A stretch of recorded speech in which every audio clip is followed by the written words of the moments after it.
Destiny, the Supreme Court has not stepped up in the case of the admin illegally removing temporary protected status for Venezuelan migrants.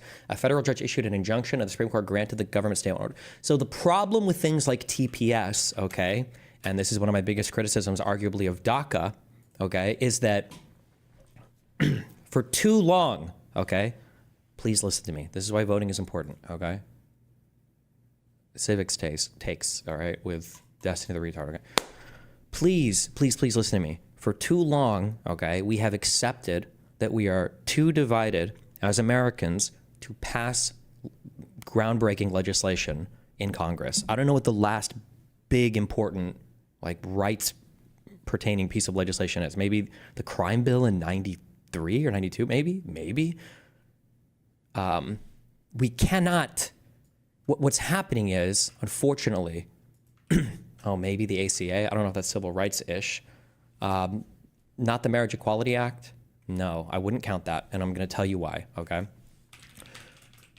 But I might be wrong, but I don't think I am.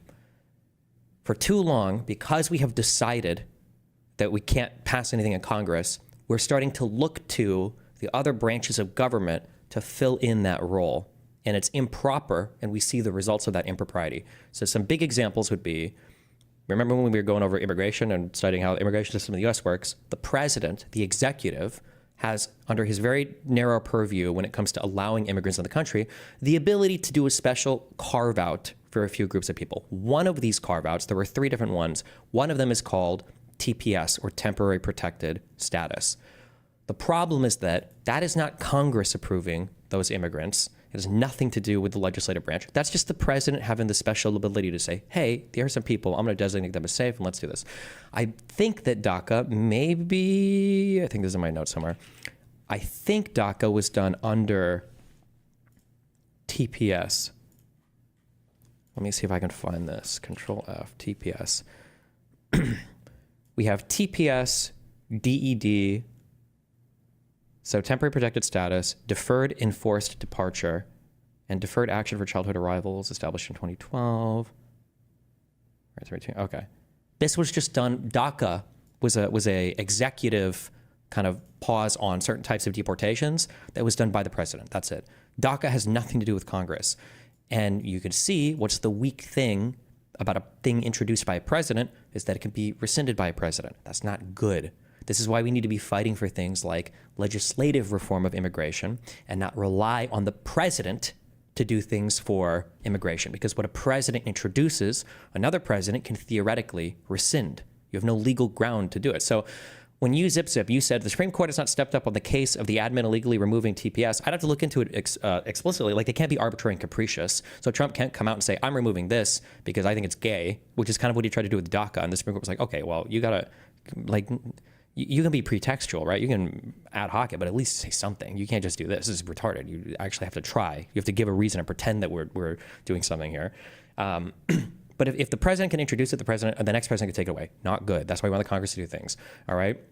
Another few examples of this is, unfortunately, a lot of the civil rights advances that we've gotten in this country, so like abortion, gay marriage, have come from the Supreme Court.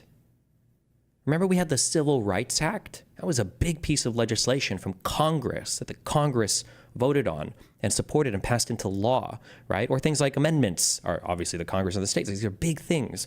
The fact that we are reliant on, now somebody brought up the Marriage Equality Act.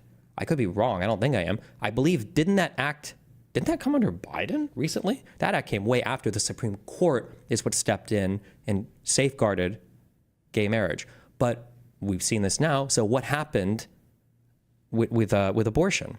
Well, abortion was given to us not by the Congress, which ideally it would have been. It was given to us in a very complicated manner by the Supreme Court. And then what happened? And the next Supreme Court, not the next one, but a later Supreme Court revoked it. Okay, this is the weakness of passing stuff through the passing legislation, I'm air quoting that really hard, through the executive branch or through the Supreme Court, is that it can later on be revoked by the executive branch of the Supreme Court. You don't want it to be that way. You want it to be revoked by the Congress if it's going to be, because that represents collectively the mind of the American people, a decided mind. Remember, in their simplest versions, The executive is swift and vigorous. It can act with decisive certainty to do things that we needed to do in an expedited manner, very quick. That's what an executor, right, is for. The Supreme Court is here to tell us, right, what is legal. Okay, well, how do we interpret the law? How do we make sure that we're acting within the law? Congress is supposed to be the one that gives us the set of all possible actions to consider and then dictates what actions we ought to take.